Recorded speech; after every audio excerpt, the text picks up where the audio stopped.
പുതുക്കിയ സ്ഥാനാർത്ഥി പട്ടികയിൽ ബിജെപിക്കുള്ളിൽ തർക്കം രൂക്ഷം. ആറ്റിങ്ങലിൽ പരിഗണിക്കുന്നതിനെതിരെ കെ സുരേന്ദ്രൻ കേന്ദ്ര നേതൃത്വത്തെ എതിർപ്പറിയിച്ചതായാണ് സൂചന. തൃശൂർ സീറ്റിന്റെ കാര്യത്തിൽ ബിജെപി തെരഞ്ഞെടുപ്പ് സമിതി അന്തിമ തീരുമാനമെടുക്കുമെന്ന് PS ശ്രീധരൻപിള്ള പറഞ്ഞു. തെരഞ്ഞെടുപ്പ് സമിതി നാളെ യോഗം ചേരും. പത്തനംതിട്ടയിലെ സ്ഥാനാർത്ഥി നിർണയത്തിലാണ് ബിജെപിയിൽ കലഹം രൂക്ഷമായിരിക്കുന്നത്. പത്തനംതിട്ടയ്ക്ക് വേണ്ടി രംഗത്തുണ്ടായിരുന്ന കെ സുരേന്ദ്രനെ ആറ്റിങ്ങലിലും അൽഫോൺസ് കണ്ണന്താനത്തെ കൊല്ലത്തും പരിഗണിക്കാനാണ് പുതിയ തീരുമാനം. ഈ ലിസ്റ്റ് കേന്ദ്രത്തിന് സമർപ്പിച്ചിട്ടുണ്ട്. ഇക്കാര്യത്തിൽ ജനറൽ സെക്രട്ടറി കെ സുരേന്ദ്രൻ കടുത്ത അമർഷത്തിലാണ്. പത്തനംതിട്ടയും തൃശൂരും ഇല്ലെങ്കിൽ മത്സരിക്കാനില്ലെന്ന നിലപാടിലാണ് സുരേന്ദ്രൻ. അൽഫോൺസ് കണ്ണന്താനവും ഇതേ നിലപാട് അറിയിച്ചിട്ടുണ്ട്. മണ്ഡലത്തിൽ സംസ്ഥാന അധ്യക്ഷൻ PS ശ്രീധരൻപിള്ളയാണ് പിടിമുറുക്കിയിരിക്കുന്നത്.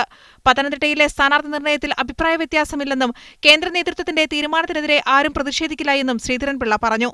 ബിജെപി സംഘപരിവാറിന് പുറത്ത് പല സംഘടനകളുടെയും പിന്തുണ ഉറപ്പുവരുത്തപ്പെടാൻ ഏതാണ്ട് ഉറപ്പുവരുത്തിയ മണ്ഡലമാണ്. അഖിലേന്ത്യാ നേതൃത്വം അക്കാര്യത്തിൽ തീരുമാനമെടുക്കും. ആ തീരുമാനം എല്ലാവർക്കും ബാധകമായിരിക്കും. തൃശൂർ വിട്ടു നൽകില്ല എന്ന് BDJS നേരത്തെ BJPയെ അറിയിച്ചിരുന്നു.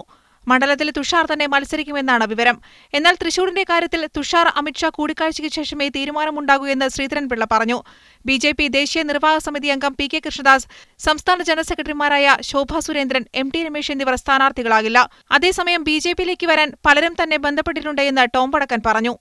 മീഡിയ 1 ഡൽഹി.